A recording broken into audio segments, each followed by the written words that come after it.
유쾌한 남자들의 시시콜콜 토크쇼 김프로쇼 지금 시작하겠습니다. 저는 김프로입니다.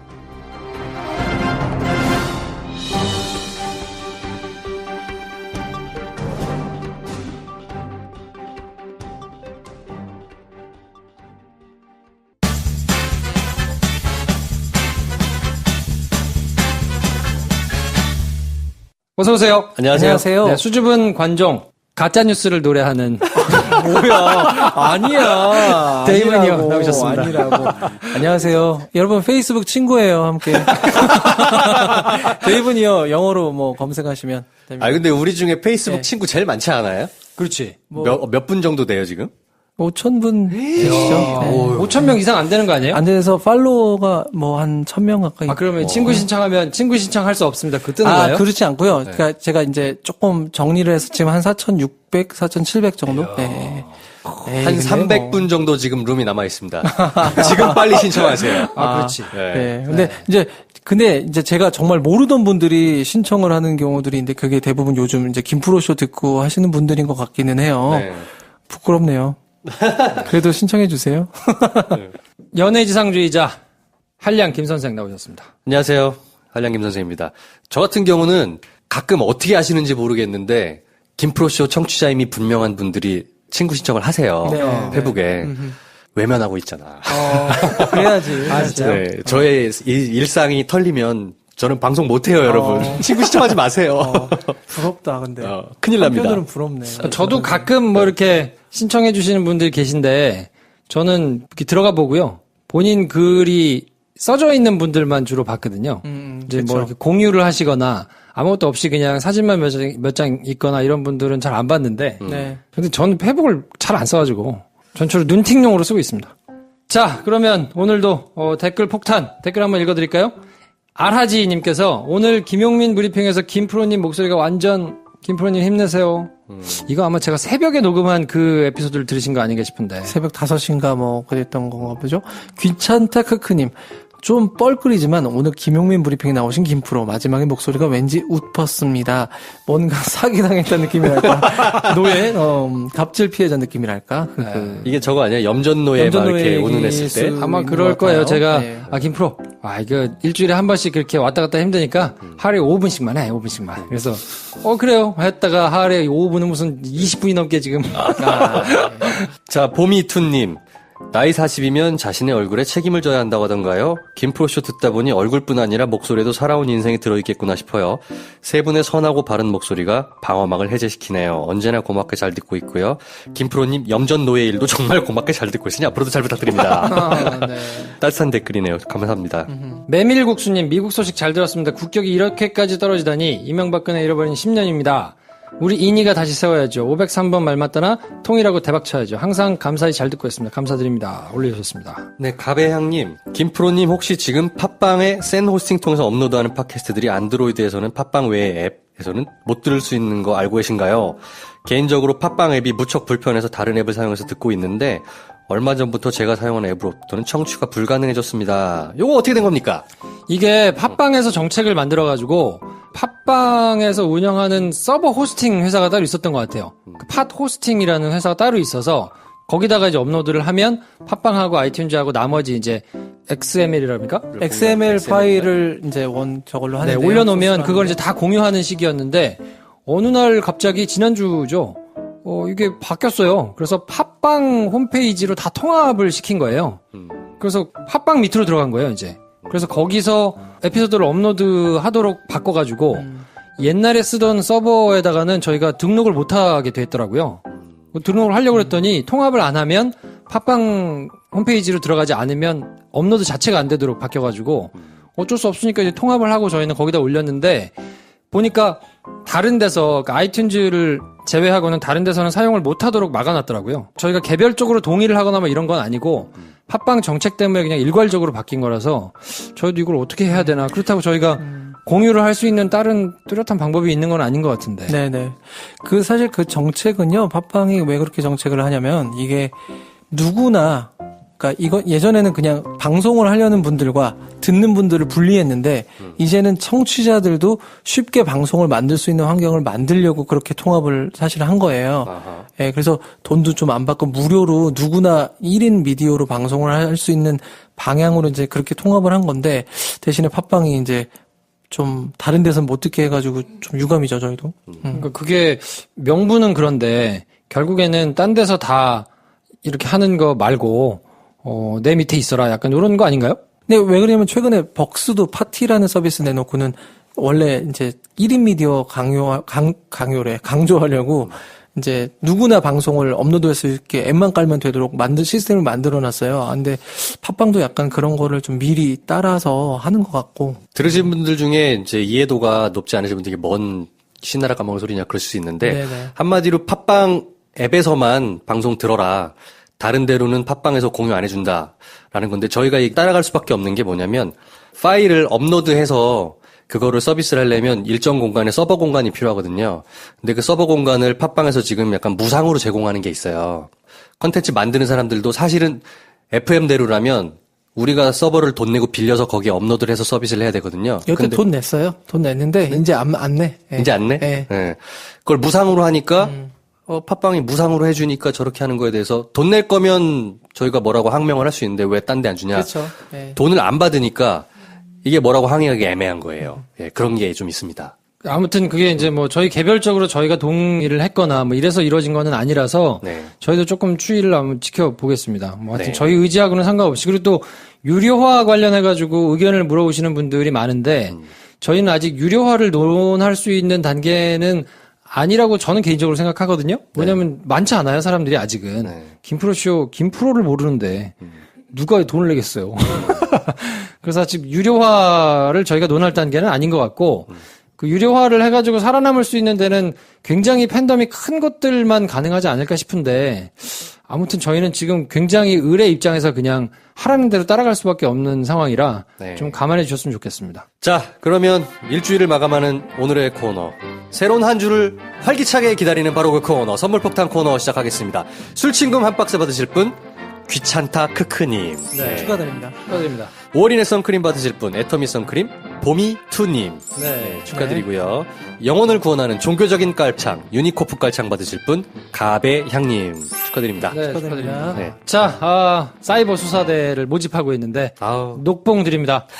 jk@김프로쇼.com으로 신청해 주시면 저희가 의견 이렇게 교환한 다음에 유튜브를 돌아다니면서 이 나쁜 사람들을 소탕할 수 있는 뭐 하여튼 그런 녹봉 권한을 드리겠습니다. 뭡니까 혹시 얘기된 거 녹봉이요? 있어요? 녹봉은 일단 던지고 그 다음에 생각하는 거죠. 당신의 애드립을 보려고 했어 내가 지금 당신의 애드립을. 그럼요. 자, 김프로쇼 도와주시는 분들 소개해드리겠습니다. 소연아범님의 술자리 만병통치약 친구 술친금 많이 애용해 주시고요. 제주 하얀언덕 펜션, 치이로님의 하얀언덕 펜션, 제주도 동남권 최고의 펜션입니다. 절대 후회하지 않으실 거예요. 추천드립니다. 발냄새 무좀 때문에 걱정하시는 분들에게 자신있게 추천해드리는 유니코프 깔창. 저희 가족이 하시는 거니까 많이들 뭐 신청도 해주시고 구매도 해주시고 사용해 주셨으면 좋겠습니다. 가계보다 미리 통신요금을 줄여드는 위너스텔 알뜰폰.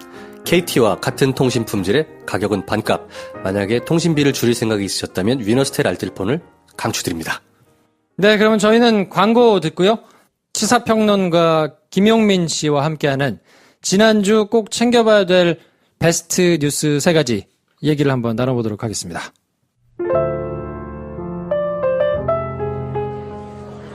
안녕하세요. 저쪽에서 제가 쭉 봤는데요. 혼자 오셨어요? 아니에요. 아니에요. 작업은요. 작업 거는 거 아니에요. 이거 한번 들어보시라고요.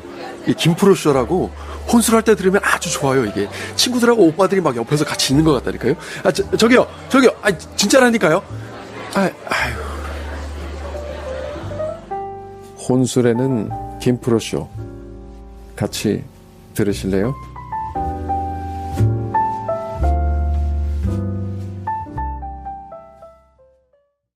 네, 김프로쇼 2부는 시사평론가 김용민 씨와 함께합니다. 어서 오십시오. 네, 안녕하십니까. 반갑습니다. 네, 갑가을이 바뀌는 시간. 일주일에 그러면? 저는 요 시간만 기다리고 있어요. 진정한 갑을 만나보지 못한 모양이구만. 어? 세상에 이렇게 선량하고 양심적인 갑도 있나? 모든 갑은 그렇게 생각한다는 거, 근데. 아, 그런가? 그렇죠. 모든 가면 그렇게 생각해. 자기가 제일 좋다고 생각하고. 아이고. 근데 나는 을 생활을 굉장히 오래 한 사람이기 때문에. 네. 그래서 다른 갑들과는 차원이 다른 갑이다. 성찰한 갑이다. 뉴 갑이다. 이런 말씀드리겠습니다. 예. 자, 지난 한 주도 이슈들이 많았어요. 이런저런 이슈들이. 그래서 예. 저희가 매주 일요일 날은 시사평론가 김용민 씨와 함께 지난 한 주를 이렇게 마무리하는 차원에서 기억할 만한 뉴스 한 두세 가지 정도 이렇게 정리하는 시간을 갖고 있는데, 예. 지난주는 제가 쭉 뽑아보니까 한 대여섯 가지, 요 정도는 그래도, 좀 알고 가시면 좋겠다 싶은 것 중에, 그래도 가장 큰 뉴스는 북한이 이제 ICBM, 대륙간 탄도미사일을 발사에 성공한 요 뉴스가 예. 사실은 이제 제일 큰 것 같고요. 예, 예. 네, 문 대통령이 이제 이거에 대해서 그냥 성명 정도 낼 게 아니다. 예. 하면서 굉장히 좀 강한 액션을 보였는데. 맞대응 훈련을 했었죠. 네, 그렇습니다. 문재인 대통령의 이런 지시, 문 대통령 지시에 의한 훈련 아니겠습니까? 네. 근데 이 지시의 그 상황들을 보게 되면서 이게 한국 정치에 어떤 여파를 미치게 될 것인가. 이렇게 분석하는 평론가는 아무도 없었어요. 예. 당연히 했어야 할 일을 했다. 이런 식으로 넘어가는 경우가 많은데, 네. 이에 자유한국당은 비상입니다.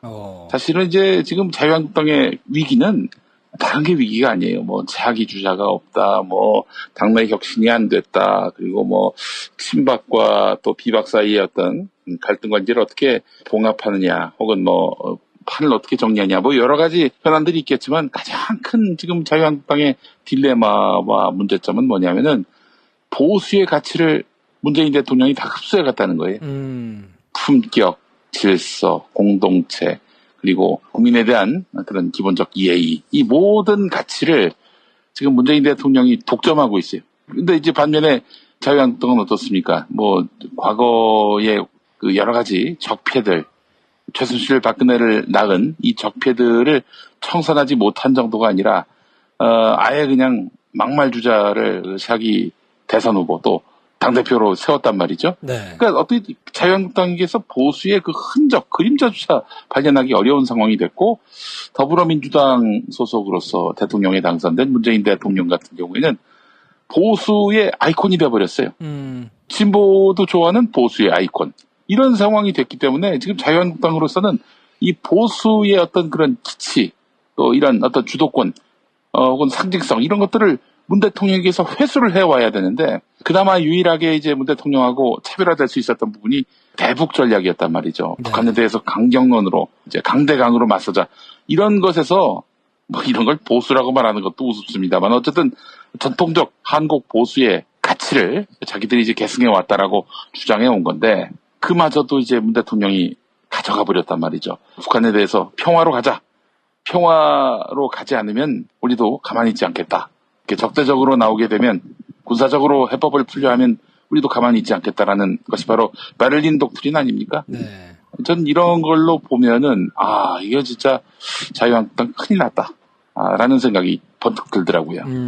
이런 식으로 이제 여러 현안에 대해서 자기의 어떤 포지셔닝, 자기의 어떤 그런 장르를 지키면서 평론하는, 예를 들어서 사회 현안이 발생하더라도 이걸 경제적으로, 혹은 문화적으로, 혹은 정치적으로 풀어내는 각기 다른 평론 영역들이 있잖아요.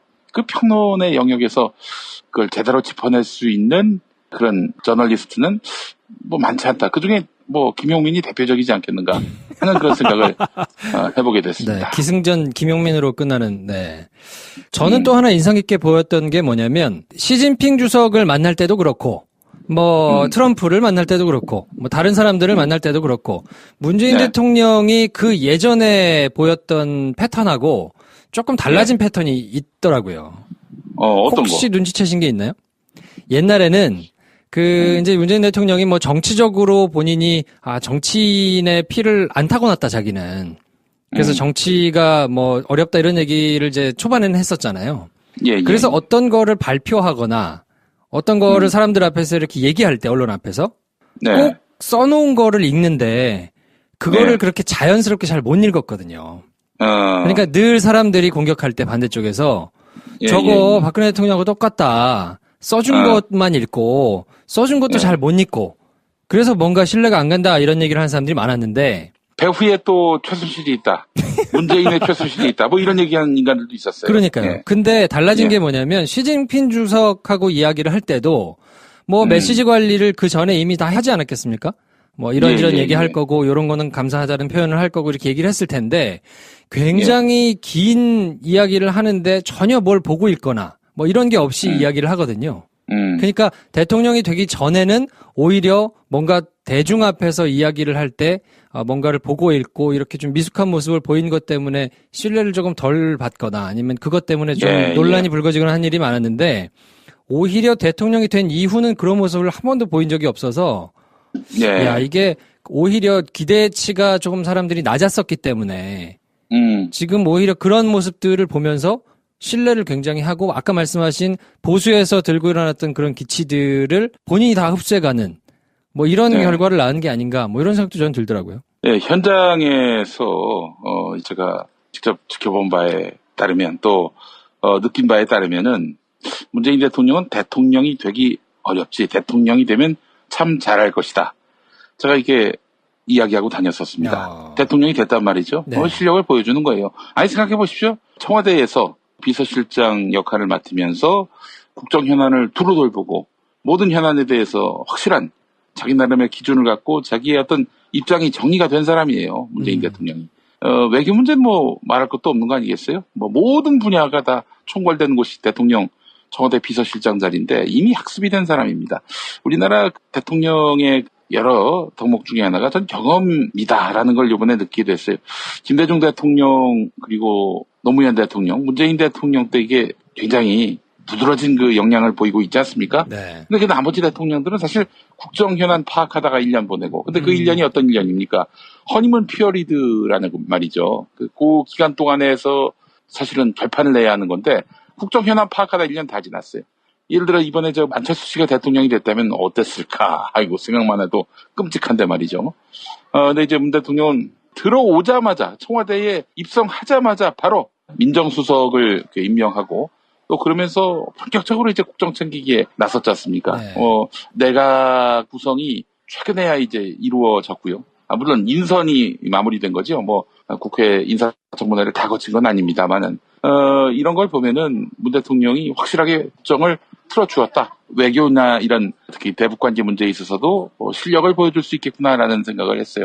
특히 그 참여정부 또 국민의 정부에서의 그 대북 한반도 이 부분은 사실 그동안 굉장히 저평가되어 왔지 동북아시아 균형론 이거를 완성해가는 단계 아니었어요? 국민의 정부부터 시작해서 참여정부까지. 거기에 브레인 역할을 했던 분들이 지금 문재인 대통령 주변에 포진해 있어요. 네. 근데 이분들의 어떤 해안을 문 대통령이 적극 수렴하면서 그러면서 뭐 하여튼 공백의 여지 없이 외교 안보 분야에 있어서 국정을 확실하게 챙겨가고 있다는 얘기죠. 네. 북한이 뭐 지멋대로 지금 질주하는 모습을 보이고 있긴 하지만은 조만간 남북관계 테이블이 구성되고 문재인 대통령 임기 안에 남북 문제가 획기적으로 전환될 수 있을 것이다라는 생각을 저는 해보고 있습니다. 네. 그래서 지난주에는 유독 뭐 G20 정상회담도 있었고 한미 정상회담도 있었고 또 북한이 또 미사일을 쐈고 이러면서 외교 안보에 대한 모든 것들이 한꺼번에 막 쏟아져 나오면서 뭐 문재인 정부의 그런 밑그림들을 좀 오히려 바라보는데 좀 도움이 됐었던 것 같은데 그 나머지 상황들은 어떻습니까? 그 김용민 씨가 보시기에 지난주에 요 사안들은 조금 그래도 눈에 띄었다, 기억해 볼 만하다 하는 게 있을까요? 뭐 자유한국당 당대표가 선출되긴 했는데. 뭐 당신이 그렇게 하라고 하니 그거 하겠습니다. 예. 아니 근데 굉장히 중요해요. 홍준표 대표가 당선이 됐지 않습니까? 네. 그런데 이제 지금 뭐 거의 자유한국당은 정두원 의원 말대로 종쳤어요. 그리고 이해훈 바른정당 대표는 뭐 그 사람 말에 크게 신경 쓰지 않는다라고 이야기하고 있고요. 그러니까 자유한국당은 현재 이제 대구 경북 지역의 일부 굳건한 지지층 하나 믿고 지금 서 있는 건데요. 다음 지방선거 또 다음 총선 때 수도권 충청 호남에서 뭐 호남은 뭐 그렇다 치더라도 수도권 충청에서 표를 얻을 수 있겠습니까? 불가능해요. 지금 이 체제대로 간다면은 안 되는 거예요. 홍준표 씨가 선택할 수 있는 당을 살리는 길은 친박의 목을 치면서 확실하게 이제 과거와 청산하는 그런 모습을 보여야 하는데 그건 대선 때 했어야 할 일입니다. 지금은 늦었어요. 네. 그리고 쳐내면은 남아있는 사람이 별로 없습니다. 자유한국당은. 소수당이 될 수밖에 없는 거고 그렇게 쳐내면은 그 자들이 가만히 있습니까? 따로 나가가지고 또 이제 뭐 그 별도의 영남정당을 만들 것이고 그러면서 또 내년 지방선거에서 더 이 구도를 어렵게 만들 가능성이 높단 말이죠. 네. 그렇기 때문에 홍 대표가 뭐 자유한국당 내에 친박을 청산한다든지 이런 일은 뭐 불가능하다고 저는 보고요. 물론 이제 그 사이에 홍준표 대표가 친홍 세력을 확대하기 위해서 길을 쓰기 하겠지만은 그런다고 뭐 얼마나 가능하겠어요. 하여튼 안 돼요, 여기는. 그래도 보니까 한 70% 되는 이제 초선 재선 의원들 중에서 상당수가 지금 친홍으로 막 갈아타고 있던데. 걔네들이야 뭐 갈 곳이 없으니 거기로 갈아타고 있는 건데 그 사람들은 이제 무의미한 사람들이에요. 소장파, 뭐 지금까지 뭐 보수 정당의 뭐 소장파, 초재선 그룹 이들이 뭔가 좀 신선한 목소리도 내고 그런 정치 아젠다를 제시하기도 하고 그랬잖아요. 이자들의 문제가 뭐냐면은 감투를 쓰면 그 순간 지들이 비판했던 그 낡은 정치인들의 모습 그대로 그 태세 그대로 탈변한다는 것이죠. 그런 의미에서 보면은 내년 지방선거까지는 이 현재 그 5당 구도가 그대로 유지가 될 겁니다. 왜냐하면은 지방선거 또 총선은 얼마나 지역구가 많습니까? 그 전에 당을 합친다? 불가능한 일입니다. 뭐 선거연대 논의는 할 수 있어도 기본적으로 합당을 한다든지 불가능한 얘기고요. 대선돼서 전국이 선거구가 하나가 되는 대선을 앞두고는 또 어떻게 될지 모르겠습니다만은 내년 지방선거에서는 친박이 몰락하고 그다음 총선에서는 친이가 몰락하면서 보수는 사실상 형해화될 가능성이 높다. 네. 물론 조선일보가 또 가만히 있지 않겠죠. 어떻게든 스타 보수 정치인을 만들어가지고 차기의 어떤 메이킹을 하려고 할 텐데 근데 조선일보가 매체력이 있을 때 얘기 아니겠습니까? 지금 조선일보에서 뭐가 실렸는지 아는 사람들이 없어요. TV조선 보도가 있긴 하지만은 그 수많은 매체 중에 n분의 1일 뿐입니다. 언론 환경이 급변하고 있기 때문에 언론을 통해서 분칠해가지고 뭘 어떻게 한번 해보겠다. 그는 만용이고 불가능한 얘기입니다. 그래도 아무리 그래도 이 지금 본인이 소속된 당을 너무 지금 야박하게 그러는 거 아니에요? 저에 대한 그 제명을 철회한다면은 제 논조는 180도 바뀔 겁니다. 어떻게 그 홍준표 대표 쪽에서 어떻게 좀 저기 안 들어옵니까? 당내 분위기 쇄신이나 뭐. 뭐. 그 사람들은 지금 제가 또 그 장난으로 이제 자유한국당 입당, 이른바 트롤링을 했다고 생각을 하는데, 천만의 말씀입니다. 저는 사실 다음 대선 때, 말씀드렸잖아요. 지방선거에서 친박이 몰락하고, 네. 총선에서 신이가 몰락하면, 다음에 김용민을 택하지 않을 수가 없게 될 것이다. 이렇게 내다보고 있습니다. 아유, 웃네. 여러분 이거 클립해가지고, 한 4년 뒤에 다시 한번 플레이 해보십시오. 그럼 자유한국당의 대선 주자로 나오겠다. 뭐 이런 지금 그렇지. 포부를 밝히신 건가요? 아니, 선택의 여지가 없어요. 누가 있어요? 자유한국당이 이 지경이 됐군요. 예, 이 지경이 됐습니다. 예. 불가능해요. 이제 네. 완전히 당의 문을 활짝 열어놓고 아무나 오십시오. 이런 상황까지 간다고 저는 보는 겁니다. 그러면 이미 들어와 있는 입당을 시도했던 사람에 대해서 눈을 돌리지 않을 수가 없는 거예요. 네, 아무튼 그래서 지금 뭐 흥행몰이에도 실패했고 그냥 혹시나 싶었는데 역시나 이제 홍준표 대표가 당대표로 선출이 된 자유한국당 상황에 대해서 이제 쭉 자유한국당원의 입장에서 한번 이렇게 평론을 해주셨고요. 그러면 예. 마지막으로 지난주 이슈들 중에서 그래도 요거는 꼭 좀 챙겨볼 만하다. 내 눈에 좀 요게 띄더라 하는 이슈는 어떤 게 있었습니까? 미스터 피자 창업주 정우현 전 MP그룹 회장 가맹점에게 온갖 갑질을 한 혐의로 검찰에 소환됐고 결국 구속됐죠. 네. 치즈 공급을 못하게 하고 자사전을 강제로 팔게 하고 간판 교체하면서 이 와중에 또 삥을 뜯고 이 정도면은 이 사람 이제 제2의 인생을 살아야 되는 게 아닌가. 이제 피자 업체 회장으로서의 삶을 포기하고 새 인생을 살아야 하지 않겠는가.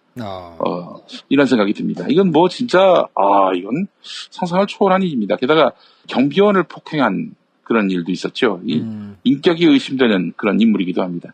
미스터 피자 가맹점 410곳 가운데 60여 곳이 이제 문을 닫았는데, 전 그래서, 제가 좀 돈이 있다면은 미스터 피자 바로 옆 건물에 미세스 피자를 만들어가지고, 미스터 피자가 내놓는 상품마다 5,000원씩 싸게, 품목별로, 5,000원씩 싸게 팔아가지고 한번 시원하게 망하게 해버릴까. 그래도 그렇게 생각하니까 이게 가맹점주들은 또 자영업자들이고 그분들이 뭔 잘못이 있습니까? 무슨 잘못이 있어? 그래서 참 그게 안타깝고요.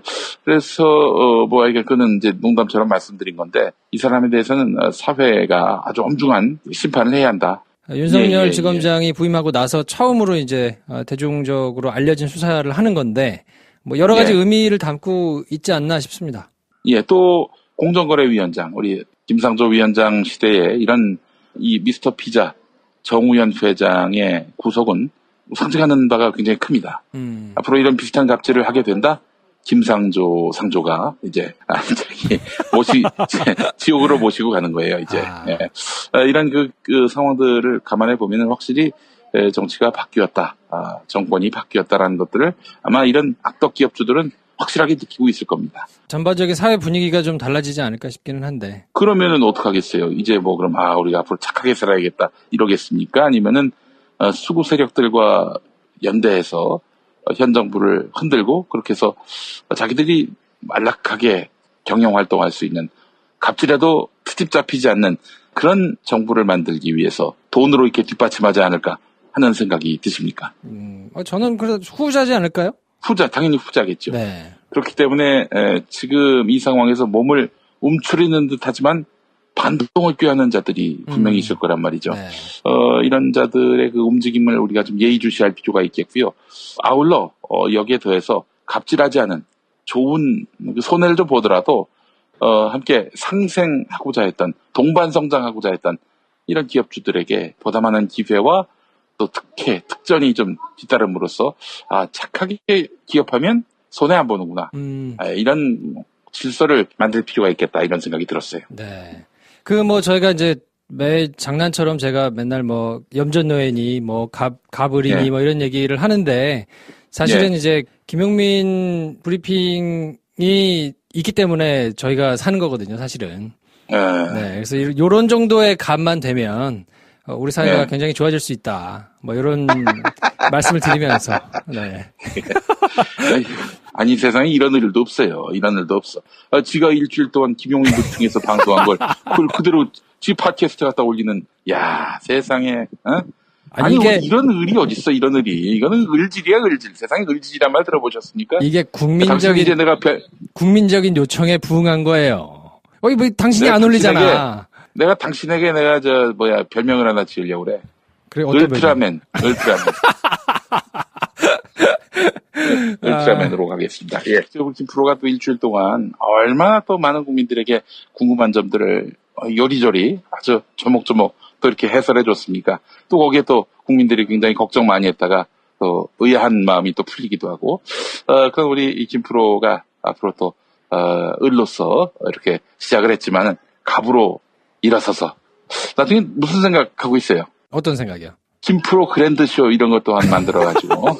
이제 김용민 우리 대전마를 모시고, 디너쇼를 하는 게 올해 목표입니다. 디너쇼. 네. 그것뿐만 아니라 영화를 만든다고 하니까. 그럼요. 영화를 만들어야죠. 나를 한번 좀 게스트라도 한번 좀 써볼 필요가 있어요. 그럼요. 게스트로. 약속드리겠습니다. 게스트로 써서 배드신이 좀 있는 배드신. 배드신이라고 해서 딴 생각하지 마십시오. 저는 이제 잠자는 거. 네. 잠자는 거. 오로지 잠만 자는.